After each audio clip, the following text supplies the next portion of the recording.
Pack మరికొద్దిసేపట్లో భారత తొలి private orbital rocket విక్రమ్-1ను ఆకాశంలోకి దూసుకెళ్లనుంది.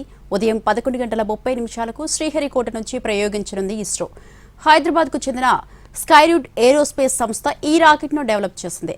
మిషన్ ఆగమన్ పేరుతో తొలి టెస్ట్ ఫ్లైట్ నిర్వహించనుంది. విక్రమ్-1 ఆర్బిటల్ రాకెట్ ప్రయోగం భారత అంతరిక్ష రంగంలో కొత్త అధ్యాయానికి నాంది పలకనుంది. ఈ ప్రయోగాన్ని వీక్షించేందుకు మంత్రి నారా లోకేష్ శ్రీహరికోటకు వస్తున్నారు.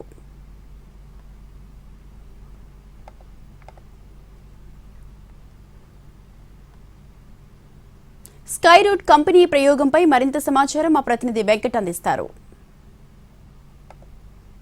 భారత అంతరిక్ష పరిశోధనా సంస్థ ఇస్రో అంతరిక్ష రంగంలో నూతన శకానికి నాంది పలకనుంది. మొట్టమొదటి ప్రైవేట్ రాకెట్ని మరికొద్దిసేపట్లో ప్రయోగించబోతుంది. షార్లోని మొదటి ప్రయోగ వేదిక నుంచి ఏదైతే ప్రైవేట్ రాకెట్గా ఉన్న విక్రమ్-1ని మరికొద్దిసేపట్లో ప్రయోగించబోతుంది. ఉదయం 6 గంటలకి కౌంట్డౌన్ స్టార్ట్ అయింది. దాదాపు 5:30 కౌంట్డౌన్ అనంతరం ఎగ్జాక్ట్గా ఉదయం 11:30 విక్రమ్-1 అంతరిక్షంలోకి నిప్పులు చిమ్ముతూ దూసుకెళ్ళబోతుంది. కంప్లీట్గా స్వదేశీ పరిజ్ఞానంతో ఈ విక్రమ్-1 తయారైంది.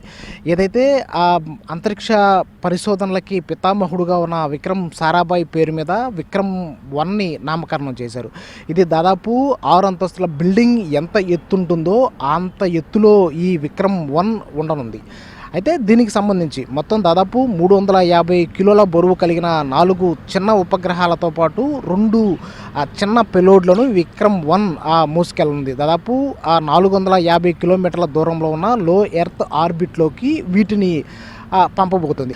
ఉదయం 11:30 షార్లోని మొదటి ప్రయోగ వేదిక ద్వారా ఈ రాకెట్ ఏదైతే ప్రయోగం జరగబోతోంది, దీనికి సంబంధించి ఈ ప్రయోగంపై అటు శాస్త్రవేత్తలు కానీ ప్రపంచ దేశాలు కూడా ఎంతో ఆసక్తిగా ఎదురు చూస్తున్నాయి. ఎందుకంటే ఇప్పటి వరకు కూడా ఇస్రోనే మొత్తం ప్రయోగాలని చేపట్టింది. అయితే మొట్టమొదటిసారి ఒక ప్రైవేట్ రంగ సంస్థ భారత్ ఏదైతే రాకెట్ యుగంలోకి ఎంటర్ అవుతున్న నేపథ్యంలో ఇది కానీ ఫుల్ ఫ్లెడ్జ్డ్గా ఇది కానీ సక్సెస్ అయితే మాత్రం ప్రపంచ భారత్ యొక్క సామర్థ్యం ప్రపంచ దేశాలకి తెలిసే అవకాశం ఉన్న నేపథ్యంలో దీన్ని నేరుగా వీక్షించేందుకు రాష్ట్ర ఐటీ శాఖ మంత్రి నారా లోకేష్ కూడా మరి కొద్దిసేపట్లో వివిఐపి గ్యాలరీకి రాబోతున్నట్లు మనకి సమాచారం అందుతుంది. సో మొత్తంగా ఈ రాకెట్కి సంబంధించి మొత్తం 4 దశలు ఉంటాయి. మొదటి 3 దశలు కూడా ఏదైతే ఘన ఇంధనంతో నింపబడి ఉంటుంది, చివరి దశ మాత్రం ద్రవ ఇంధనంతో నింపబడి ఉంటుంది.